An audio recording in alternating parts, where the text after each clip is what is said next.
So what we're looking at here is the introduction, if you will, to Moses' lineage. So Exodus 2 starts with, there went out a man of the house of Levi and took to wife a daughter of Levi. And the woman conceived and bare a son, and when she saw him that he was a goodly child, she hid him 3 months. Now this is on the backdrop, and this is your introduction to Moses. This is on the heels of what comes before in the first chapter. Basically, that it's described by the midwives that the Hebrew women are lively. I'm going to let you think about what that might exactly mean. Use your imagination. But there is a focus right there in the opening of the first verse of the second chapter, which is that a man of the house of Levi. So we know something definitive, that Levi obviously stems from the original children of Jacob, who became known as Israel. If you look in the first chapter, the opening chapter of Exodus, now these are the names of the children of Israel, which came into Egypt. Every man and his household came with Jacob. And I love the fact that it doesn't say Israel to keep it clear, Jacob who became Israel, right? Reuben, Simeon, Levi, Judah. I'm just stopping right there to say this is going to talk about all of the children that Jacob had, who then he becomes Israel, and his immediate children. We might refer to them as just simply his children that become clans or tribes, and they keep populating and having more children. So if you keep reading through all of the names of the sons or the children of Israel or Jacob, and all the souls that came out of the loins of Jacob were 70 souls, for Joseph was in Egypt already. Joseph died, and all his brethren and all that generation, and the children of Israel were fruitful and increased abundantly and multiplied and waxed exceeding mighty, and the land was filled with them. So that gives you kind of a bridge between Genesis and Exodus of how they ended up in Egypt. They were not initially in bondage, but because of Joseph, remember, famine in the land, and all the family ventures into Egypt because of the famine, only to discover their long-lost brother. That's another whole story. If you don't know it, read it on your own. But the reason for pointing this out is that clearly, even the way things are organized sometimes in the Bible, if you're just reading it, what logic is there? But it's an introduction. This first chapter introduces you to the fact that the children of Israel, the sons and offspring of Jacob, were in Egypt and were incredibly fruitful, and they are just reproducing like rabbits and having a lot of children, all right? So that's why it says they waxed exceeding mighty, and the land was filled with them. And then, of course, we read that there rose up a Pharaoh who knew not Joseph, and this begins a whole kind of twist in the narrative, which is literally just a fulfillment of what God said to Abraham back in Genesis. But the reason for pointing out this beginning, we'll call it identification of the sons of Jacob, is because Levi is right there, named as the third. And then in the opening of the second chapter, there went on a man of the house of Levi and took a wife of the daughter of Levi. And if you turn to Exodus 6 and the 20th verse, you find out the names of Moses' parents. And Amram took Jehoshaphat, his father's sister, to wife, and she bare him Aaron and Moses. You notice Miriam's not even mentioned there. And the years of the life of Amram were 137 years. Now, just as a footnote, by the way, I want to just point something out. This is why sometimes I will say things and people just begin getting very angry with me, and they're like, wow, how could you say that when I have addressed this already? This Bible is patriarchal, not matriarchal, okay? It is completely focused on the male lineage. We know that Miriam is the sister of Moses and Aaron, yet she's not even mentioned. So this is why, when I'll address this just briefly later, when people want to make the case about the matriarchal lineage is more important, it wasn't to God, and to the writers who wrote, it wasn't even in their inspiration. This was a male-dominated world. Forget about the King James translators. That's a whole different ball of wax. But at the time of this writing, the only thing that was really important was if, say, the mother, like Sarai, if it fit into the narrative, she's mentioned. If it doesn't, not mentioned, not even relevant. And don't take that the wrong way. This is the way this book was written. So when people make these really modern arguments about which came first, the chicken or the egg, or matriarchal or patriarchal, all you have to do is read that and see with the missing element of Miriam, it becomes clear that we don't really have a focus on anything else but the male lineage. Now, the reason for pointing this part of this out, Amram marries Jehoshabed, his father's sister's wife, is if you look at the family tree, and if you were to try and write it out from any part of the Bible, it really looks confusing. So just simply put, Amram married his father's sister. Okay? Just put that there for just a second. So we know that out of this family, not Moses, but Aaron will essentially and eventually become the priestly line. And that's going to be kind of important a little bit later in this message. But for the reason of basically recounting, this is kind of what's happening right now as we're in the second chapter. There is no priesthood. Okay? Would you all agree there's no priesthood yet? Yes. Good, thank God. There is no law given as of yet. Yeah? Yes. No commandments. And no one is yet labeled by any religious nomenclature. Would you agree with all of that? Yes. Hallelujah. So, there are no titles. There may be titles attached to pagan people, which I'll point out in a minute. But there is no Judaism or Jewish labeling at this point. Why? Judaism does not yet exist. And I told you I would deal with this. I'm not going to deal with this completely today, but I'm just going to say it just to put a footnote. See, many people tend to conflate the word Hebrew, Israelite, and Judaism, and they make it just one and the same, just kind of a homogenize. It's not at all. Now, there are many mentions in Exodus of Hebrews. Just take a look for a second. If you're reading the same book I'm reading, the king of Egypt, which is Pharaoh, spake to the Hebrew midwives. Okay, there's one reference there. And he said, when you do the office of a midwife to the Hebrew women. And then again, you'll read down, and the midwives said unto Pharaoh, because the Hebrew women are not as the Egyptian women, for they are lively. Whatever that means, take that to mean whatever that means, all right? And you'll read again, for example, there's other passages where, for example, Pharaoh said, who is the Lord that I should obey his voice to let Israel go? I know not the Lord, neither will I let Israel go. And they said, the God of the Hebrews hath met with us. So you're going to have these references in many places of Hebrew women, the God of the Hebrews, and even a reference to the land of the Hebrews. But make no mistake about this.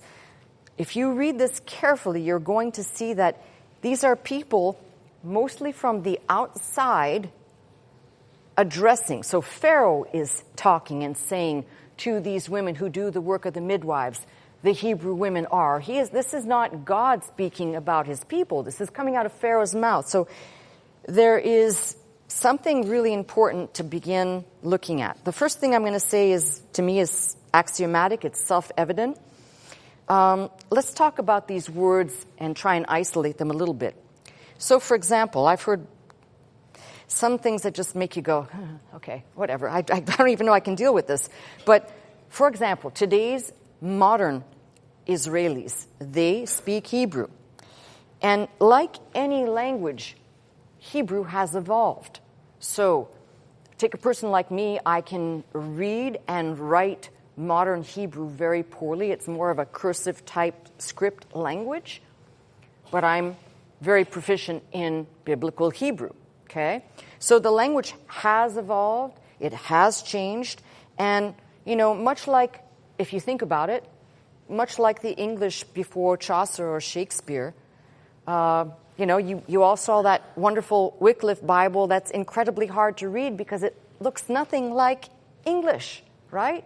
So every language has its morphing and its shaping and so forth. So we never hear the current language spoken in that land as the Israelite language, right?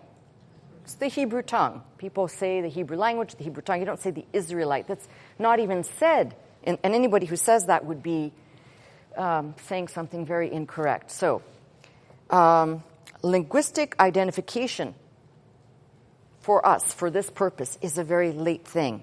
Just like identification of Jews with Israelite, that is a modern conflation that began to take place right here in the scriptures. It begins after the fall of Samaria. So if you are reading this book, please don't take my word for this, all right? Just don't go, oh, well, she said, I want you to read it. Go find it and look it up because I'm getting tired of people arguing with me. There was no such thing. There are references to Judahites in the Hebrew writing. There are references to the people, the inhabitants of Judah that are called Judahites that as time goes on will become Judeans that will become Jewish. But it's not like people think when they're reading this book of Exodus and all of a sudden the imagery is that everybody wore a beanie and sepis or payas, the curly hair that goes by the side of the temple. Sorry, that's not the way it worked. It didn't even exist yet. God is just starting to give a prescribed way, we'll call them guidelines, when the law is given. Why did God have to give 10 commandments? And by the way, the law is much more than 10 commandments, but why? Think of this. You, as a stranger going to a foreign land, you might actually want to get familiar with the laws of the land before you start driving or doing business or whatever it is. This was God's way of putting out a roadmap after all this period of seeing the behavior, the inability, people didn't know God. So you have to kind of put these things in perspective. And then you have something else that happens. A careful study of the Bible alongside archaeology finds it makes it very necessary to distinguish between Israelite and Hebrew. And this may shock some people, what I'm going to say, but they are actually sometimes mentioned as separate and distinct people. And I will show you. So I don't want anybody throwing anything my way right now. Just hear me out. And when I've shown you, then you can do whatever you want. So in the book of Genesis, in the table of nations, if we don't touch that for a second, all right? Just don't even go there for a second. The word Hebrew that is often applied to Israelites outside of the table of nations. We read in Exodus, for example, that the children of Israel, I mentioned this a few weeks ago, did not depart out of Egypt alone, but they departed with a mixed multitude, suggesting that there were non-Israelites with them. And that actually, it's not like, oh, wow, that's something I need to know. But it's that little small detail. And then you start to ask, why would God put that in there like that, right? So just for the sake of clarity, an Israelite at this point in the book simply means those who are descendants of the man Jacob/Israel, all right, who had many children. I'm just going to keep reinforcing this because it can't obviously be said enough. So let's just, for the sake of those people who just can't get this, let's just say that Jacob's name was Bill. They would be called the children of Bill, or maybe the children of William, but it is his children. So don't conflate land, which does not yet exist with that name labeled to it. Right now, the land exists as Hanan, Canaan. So don't conflate and think Israel and think the people, the land. We're talking about the descendants, the children, the offspring of Jacob, all right? So a nation does not yet exist, and there is again, no land for these people as yet referred to as Israel. So you've got, just like I've taught on this before, just like Jerusalem did not yet exist with that name, it existed as Jebus before it was Jerusalem. So it's important to have these pieces of information, otherwise you just kind of end up playing what I call the shift game and nothing is clear. The period that we are looking at in Exodus, from Genesis to Exodus, is a time when Egypt controlled Canaan, and that's super important to know. Why? Because there are many warlike tribes that fought amongst themselves, and we see, for example, if you want clarity, Egypt rules Canaan during the late Bronze Age, and that land is ruled probably until around 1130 BC by the Egyptians. At that time, there is a decline and other events which are historical, which can be chronicled. Now, at this particular time, the place we're talking about, we're not looking at anything but a people who were in bondage, who have been basically delivered out of Egypt's bondage. They're wandering in the desert, and they could have probably made it there in a much shorter period of time, but God basically was making them do the old okey doke and wander around because they were just disobedient and they would not heed God's instructions. So, what I just referenced then, if you go back to look, it will become clear to you that there must be another meaning as to why Pharaoh, in most of these, it's Pharaoh saying the Hebrew women or the land of the Hebrews. There must be a reason for that. See, the Hebrews themselves did not reference themselves as Hebrews, but the outsiders referenced them that way. And you've got to read that to make clear that that's what that is saying. Now, there is a reference, because you might say, what am I talking about? There is a reference. I'll just say, write it down, look it up later. There's a reference in Genesis 40:15, the land of the Hebrews. But where were they? They were, at that time, in Dothan. And if you look at a Bible map, Dothan is kind of north and just slightly south of Beth Shan. So if you want to kind of examine that, and then we could equally make the case that once they wandered into Egypt, back there in Genesis, they lived in the land of Goshen. So you gotta read this with great scrutiny. This land that people keep talking about and conflating, which does not yet exist, was without political structure. So the Egyptians ruled. These children of Israel do not have a political structure in place that does not yet exist. There is no unity in the land, because if you read, you're going to read that in the land of Canaan there were Perizzites, Hittites, Jebusites, Amalekites, Midianites. They were all there in that land. So there is no political union. And the God of the Hebrews is used in a dialogue, as I just said. Pharaoh, a stranger outside, is labeling it that way. They never called that land the land of the Hebrews. Just, you've got to put that in perspective. There's another statement in Genesis 43:32 that says that the Egyptians might not eat bread with the Hebrews. This was a social distinction, not a national distinction. Social. And why do I say that? Because if you read in Genesis 46:34, it says every shepherd is an abomination to the Egyptians. So it had more to do with the fact they just didn't like these people than some national concept that a lot of people want to go in there and start parsing and picking apart. It's not like that. The shepherds being Jacob and his whole entire clan, and I'll just kind of touch on this a little bit. If you remember, I've done many teachings on the Hyksos during that period, and there's a long stretch at places like Avaris and other mentions in Goshen of these shepherd kings, shepherd rulers.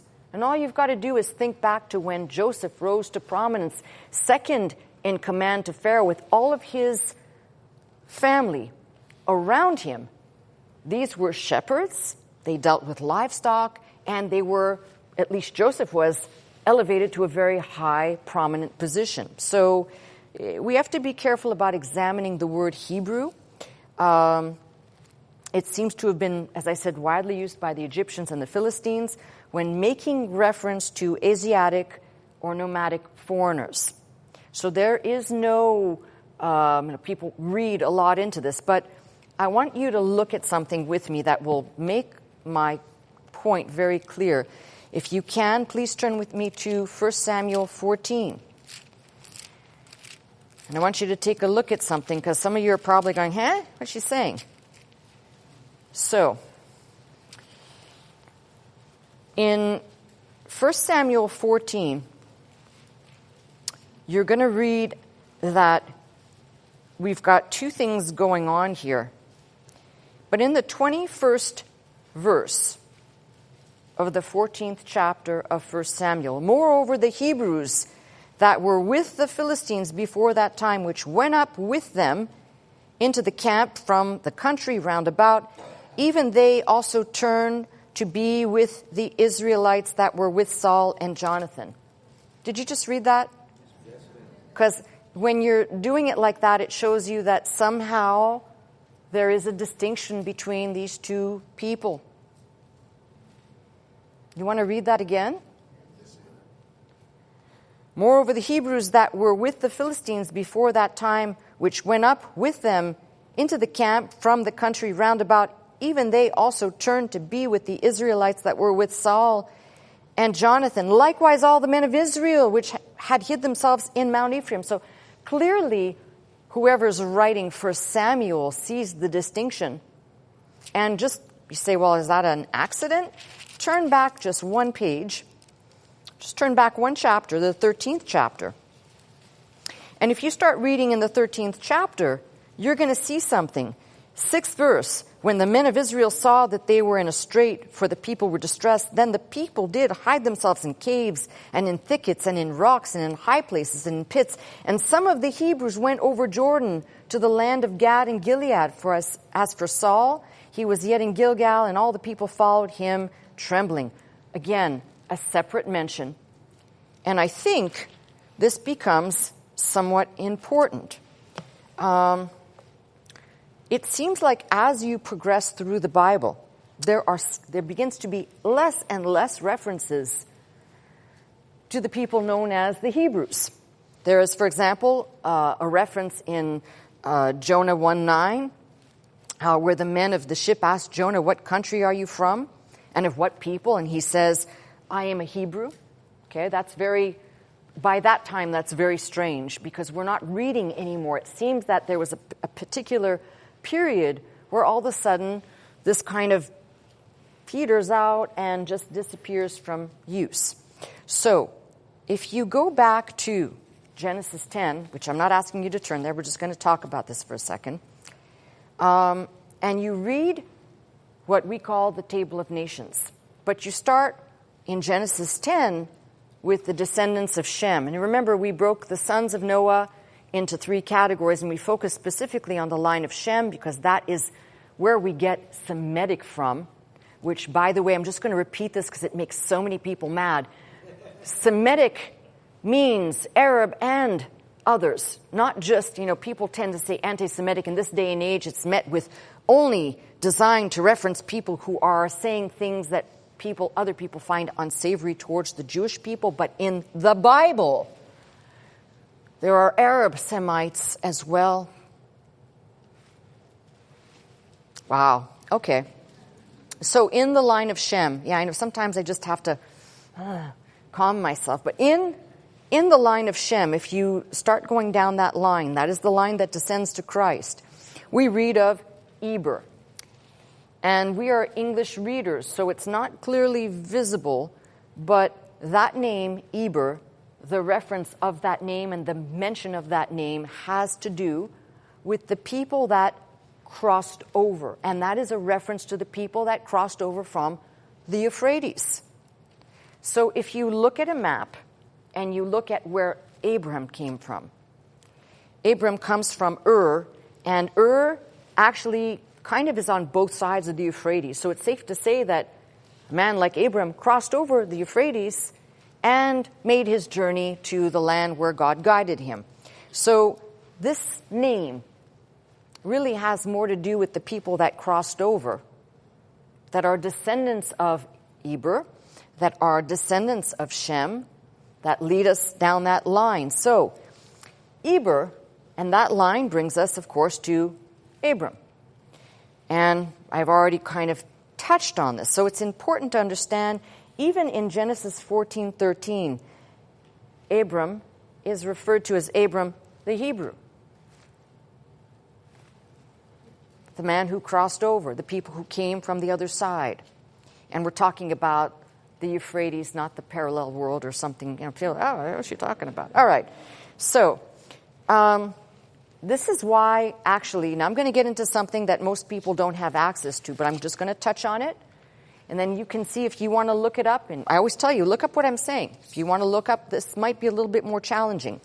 But the reason to make clear these two words, Hebrew and Israelite, is that there are certain antiquities that reveal a clear distinction for those who were inscribing, carving, or writing between the two.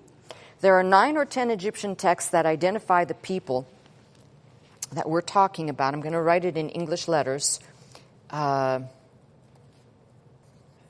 I'm going to put some brackets here, which are not terribly appealing. But that would be the transliteration of what we find in Egyptian writing to denote the people. And by the way, this letter right here makes it plural. And remember that their P and B are somewhat interchangeable depending on the pronunciation and if there's a vowel which comes later. So this could have been Ipir, Ibir. It could have been like we read Ibiri. There's a lot of morphing on this, but this particular word is found on at least 9 or 10 Egyptian texts that identify a people. Within the text, and if you want the hieroglyphics for this, it's a human arm representing the glottal stop, which is our, right, that sound. Very beautiful.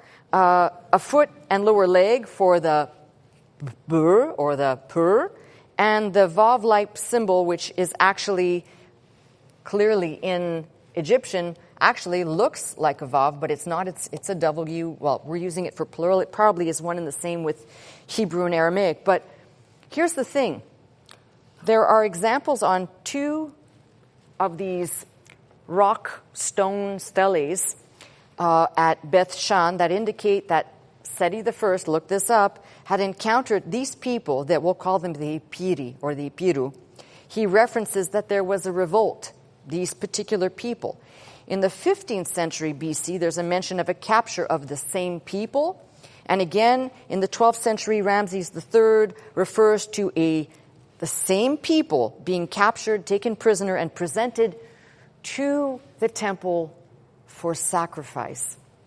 All right, we also find this same Egyptian word in the quarries of Wadi Hamat, but by the 11th century BC, they simply just disappear from Egyptian material and inscriptions.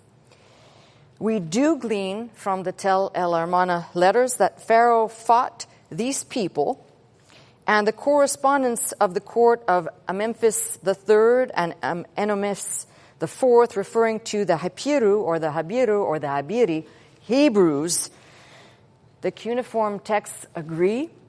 And so when you kind of put all this together, it's very clear because there are other references to these people in the later writings within Egyptian inscriptions that will refer specifically to what are clearly references to the sons of Israel or the sons of Jacob or the sons of Sak versus these Ibiru people. So clearly there is a distinction there in the secular writings.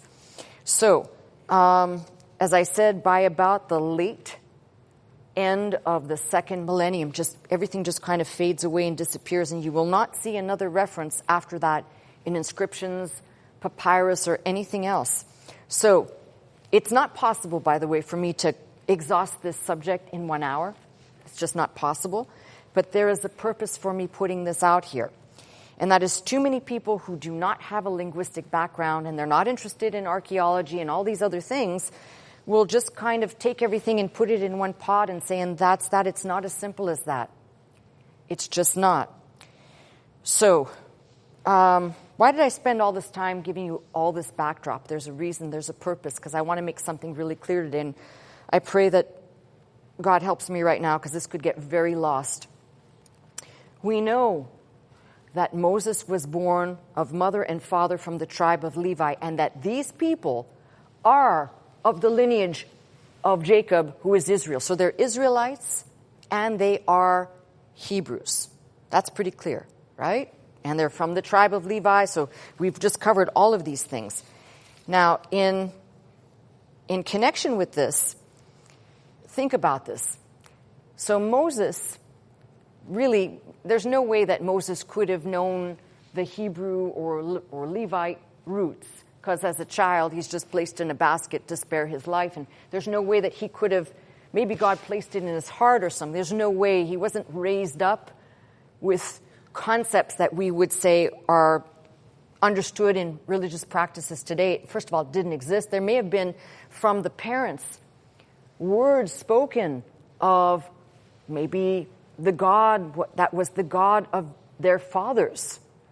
But there's no clarity. I mean, if you read the passage, there's no way to extrapolate somehow that, you know, these people had a certain practice. They're simply referred to as Hebrews living in Egypt. And we know that Moses, while he is raised in the palace, at a later time, he slays an Egyptian, ends up running away and living on the backside of the desert for 40 years in Midian. All common knowledge, right? Well, that takes us to Exodus 18. And now you're going to see that there's purpose sometimes. It takes me a long time to set up, but there's purpose in this.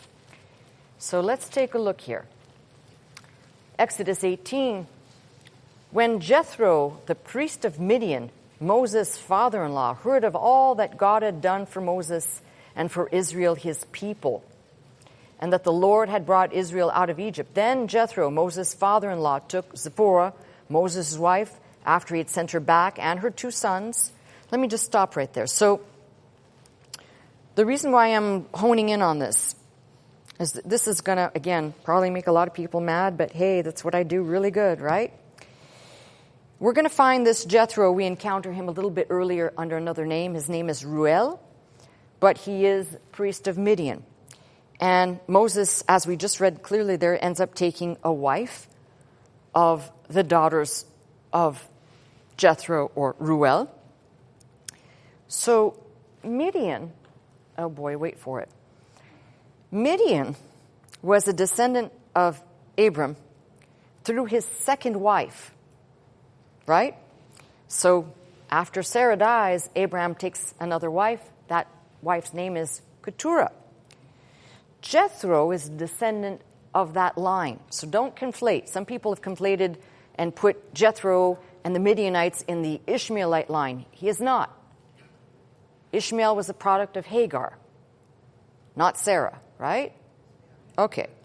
So Jethro is a descendant of Midian. That makes him, oh, suck in your breath, it makes him half Hebrew by way of Abram's lineage, as well as Semite because of Shem.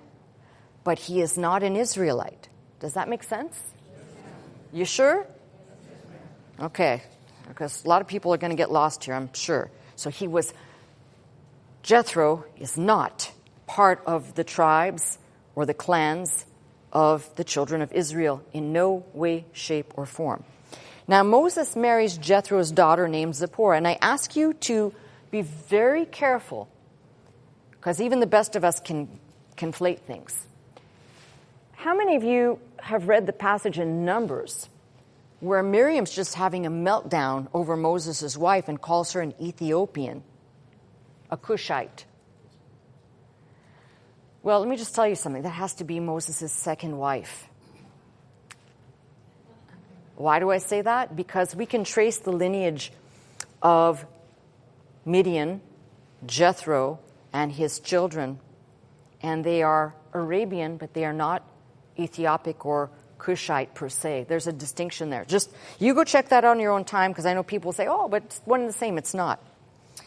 Moses has 2 sons with Zipporah, Gershom and Eliezer.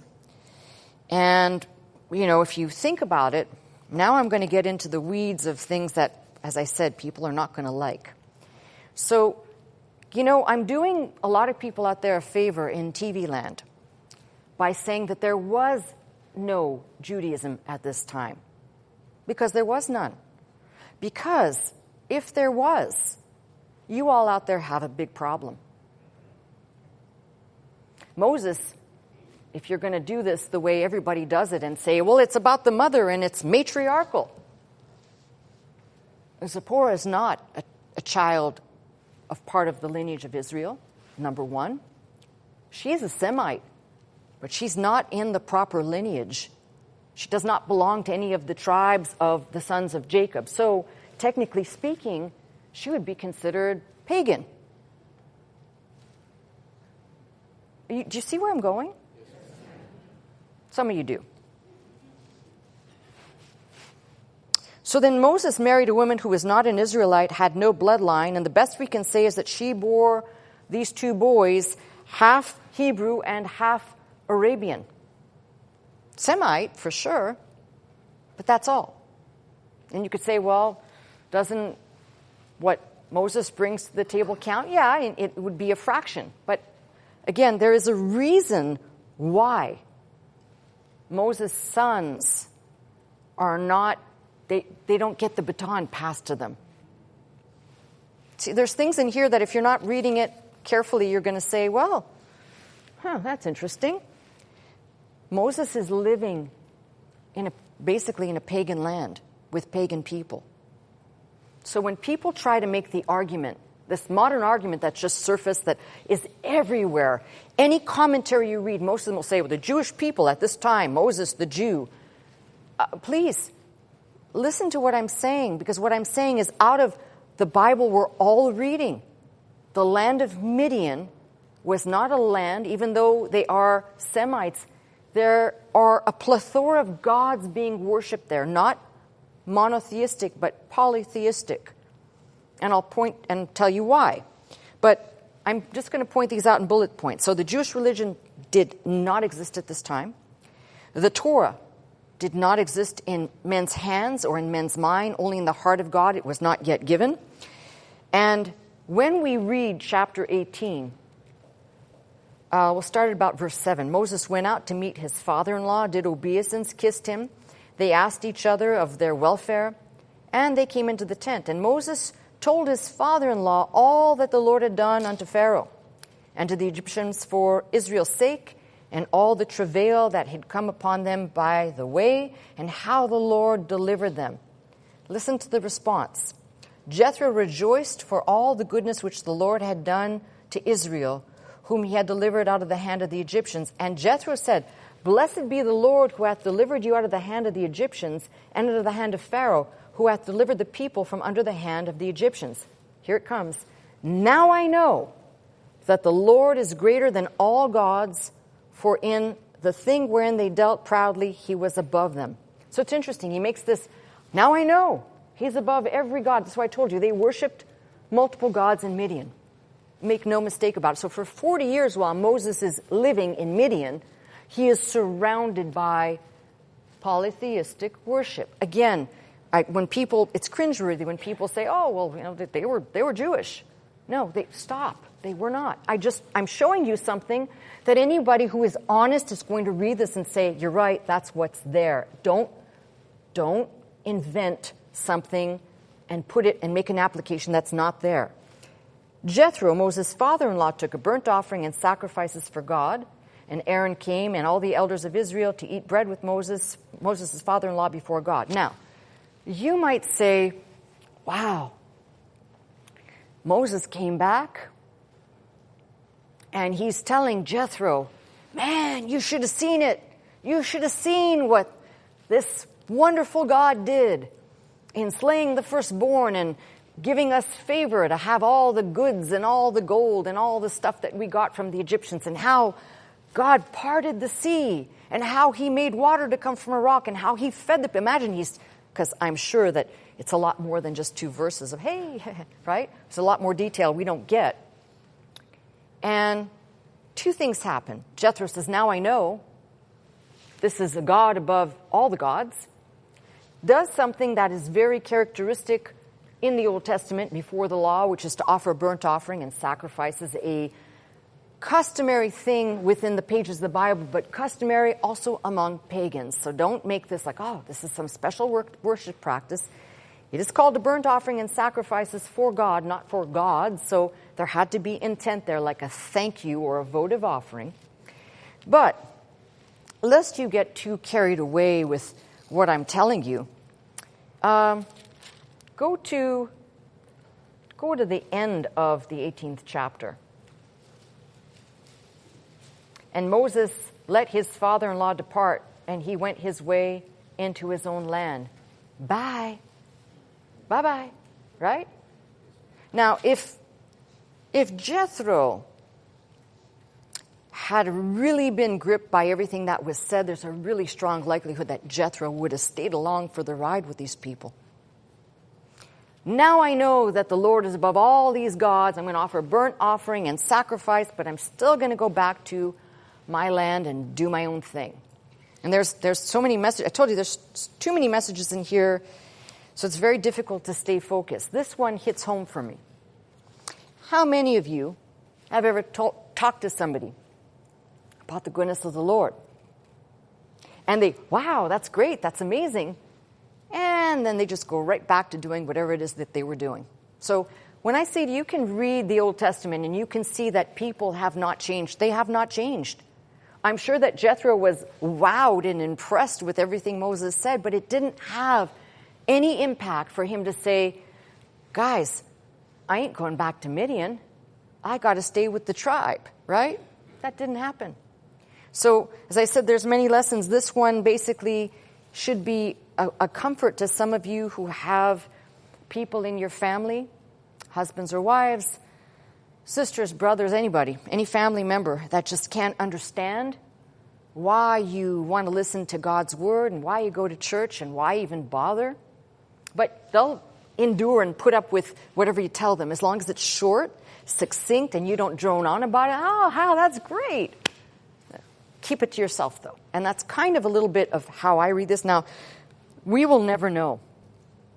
We will never know what happened to Jethro. It's possible that that day Jethro was so touched by God that he went back and somehow the people of Midian became believers. But I don't read of that. In fact, I read that they remained enemies.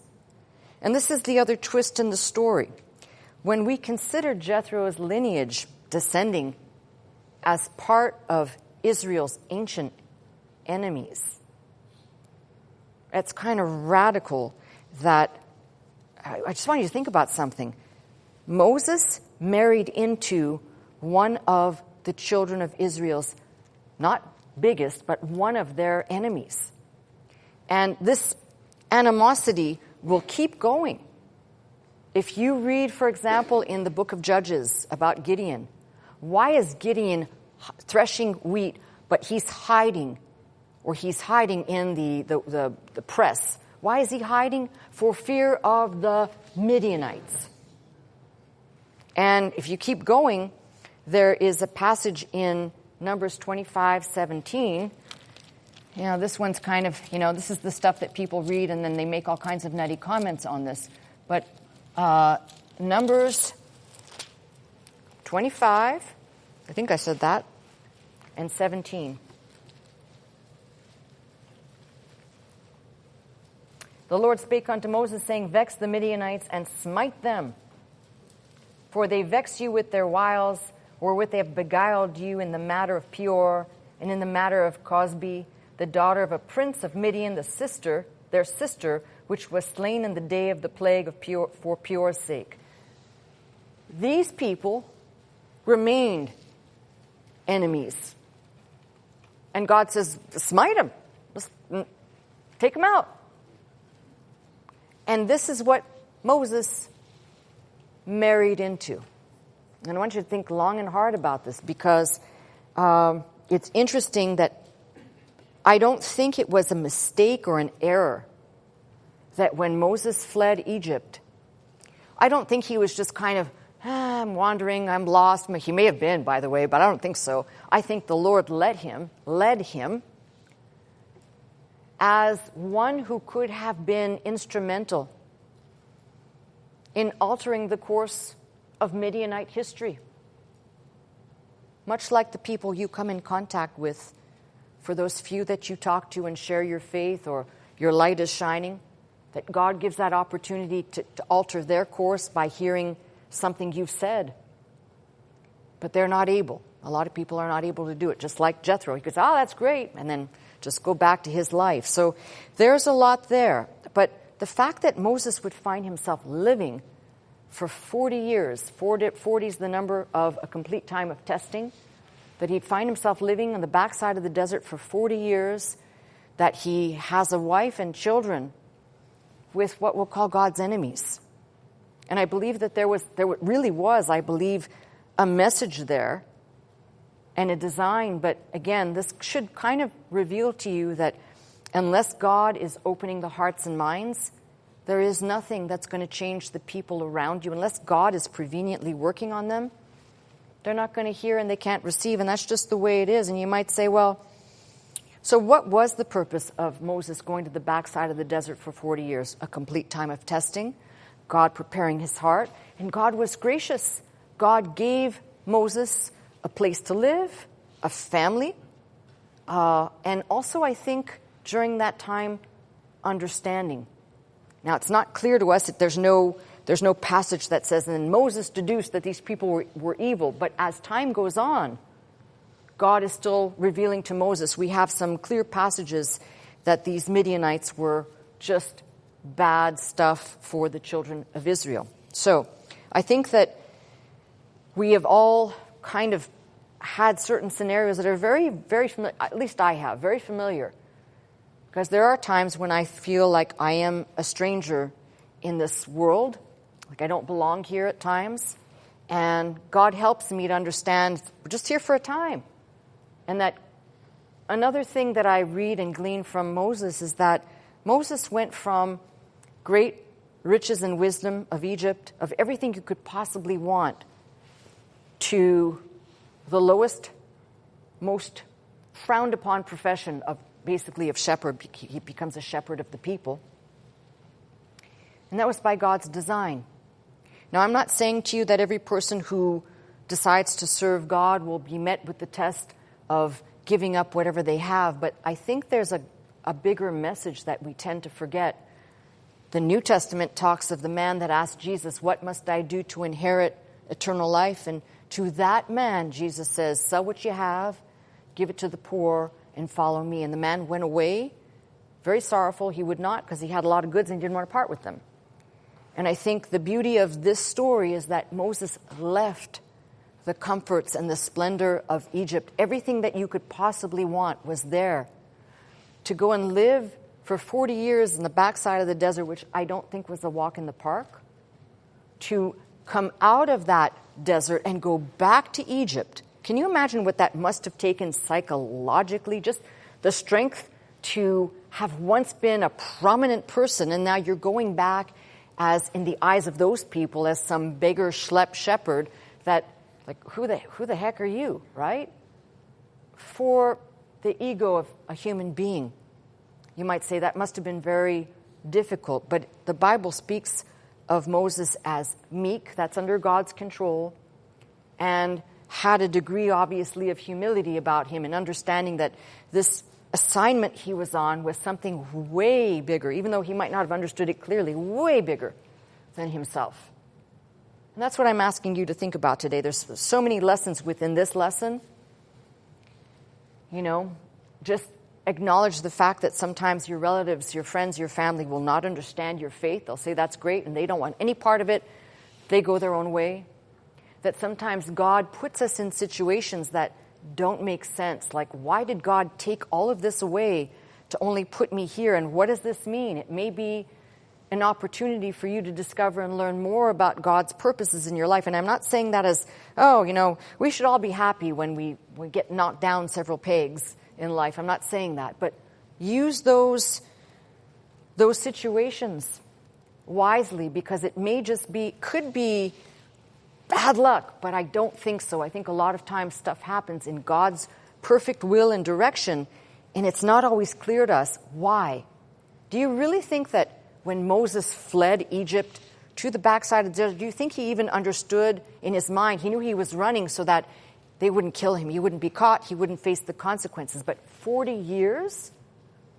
So what do you think? Was Moses thinking, well, I'm just going to stay here and live out my life on the backside of the desert where no one knows me and no one will come for me?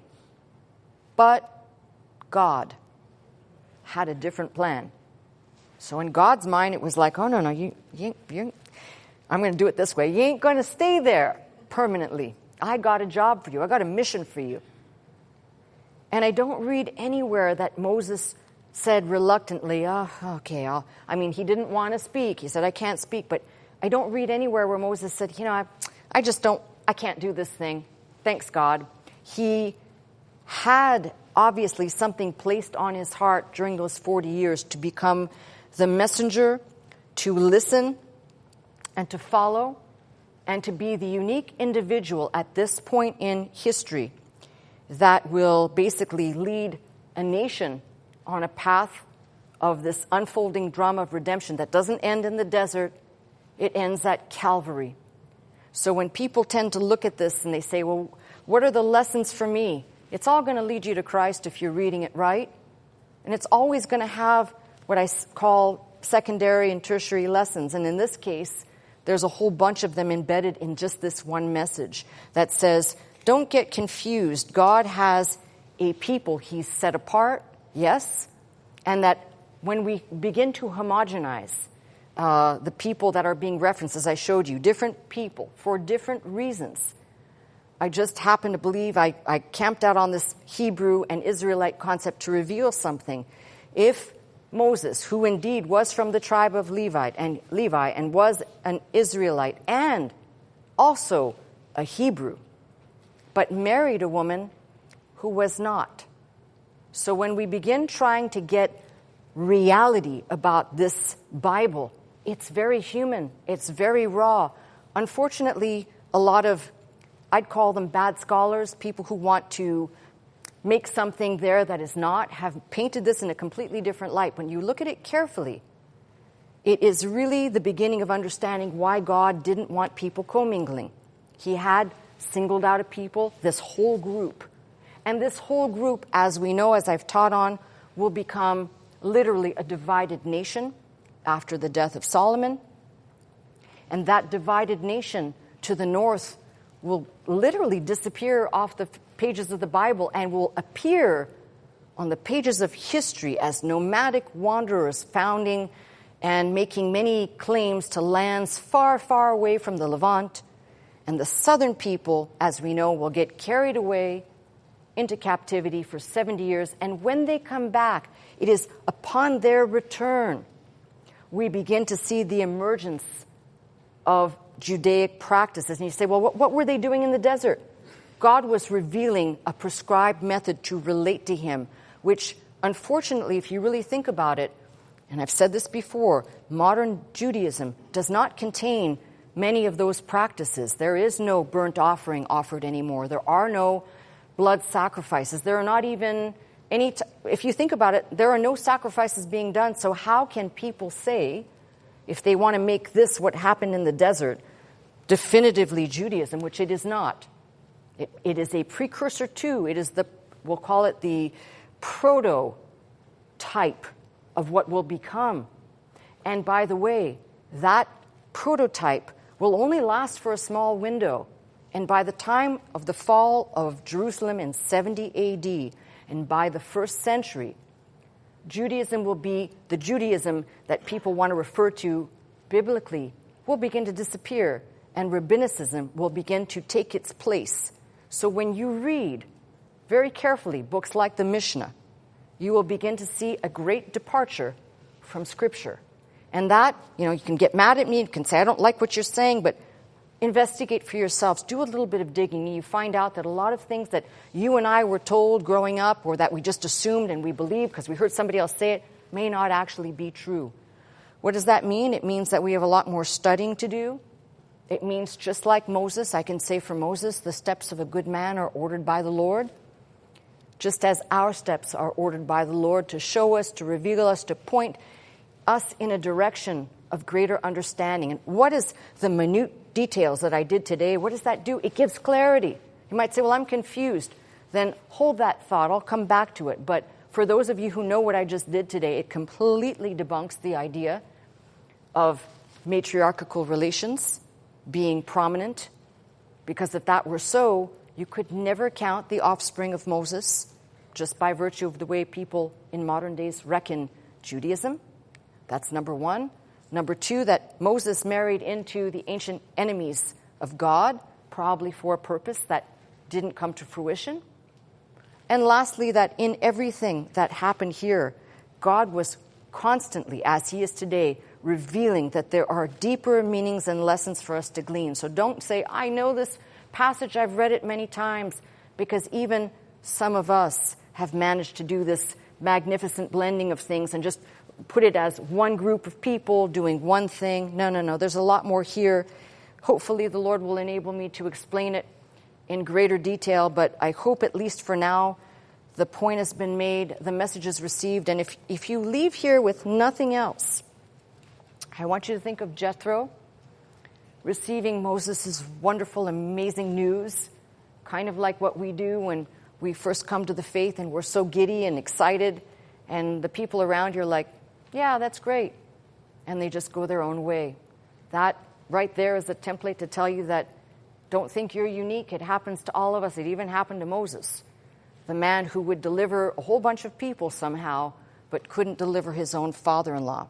So for many of you, because I read your letters, I know you've got, some of you who have husbands, wives, people in your family that just think you're a nut or don't believe. Take comfort in what I just said today, because at the end of the day, you could make any decision you want on what happened to Jethro. I'm going to choose to say that because we don't hear of him again and the Midianites remain enemies, that there's a very good chance he just went back home to his pagan gods, comfort and nothing more, nothing less. So I can't say anything else except that. Hopefully it all starts to make sense. This certainly is to be continued, but for right now, that's my message. I'm Pastor Melissa Scott, pastor of Faith Center, Glendale, California. I teach every Sunday morning at 11 a.m.